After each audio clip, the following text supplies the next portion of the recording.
Let's talk about a very interesting report coming in from Morgan Stanley. It's again a part of their India strategy report that they have been on and off releasing. Ridham Desai over there, of course, needs no introduction.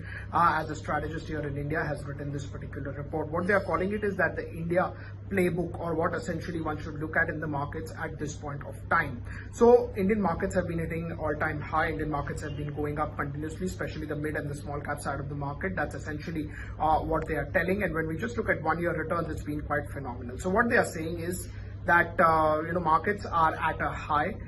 They are raising their doubts whether it's a bubble or it's brewing into a territory where it's getting into a multi-year bull run. So what they believe right now is that Indian markets are definitely not in a bubble territory. So that's the first thing that they would like to tell their client. Yes, there is richness as far as valuations is concerned, but they believe that at a stock specific level, money can still be made into the Indian markets, which could be quite decent. In terms of stock returns, in terms of holding period, they believe that holding periods have declined, which means faster money is available in the market. This is one of the leading indicators about the market and the way ahead. According to them, most of the leading indicators that they have checked in the Indian market, they do not really see any issue. In fact, they believe that markets is poised for a decent outlook as far as the Indian markets go. Corporate earnings generally tend to be positive with equity returns, and they believe that India is on a cusp of an earnings cycle.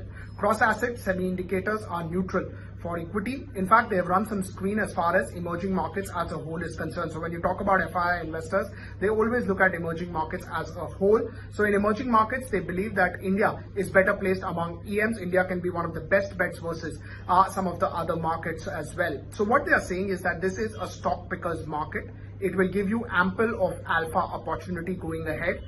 They have sector specific preferences, what they would want to buy, what they would not. So their preferences is domestic cyclicals, which of course is directly linked to macro. They believe earnings over there will be quite phenomenal, or the recovery in the earnings over there will be quite phenomenal. This will be followed by rate sensitive, which means that they believe that rates in the Indian markets, in the global markets, are expected to be lower for quite longer. And there will be global cyclicals as well, which will benefit out of this. So global cyclical benefits out of lower rate. Global cyclicals also benefit, as things go ahead in terms of what's happening with the entire macro recovery.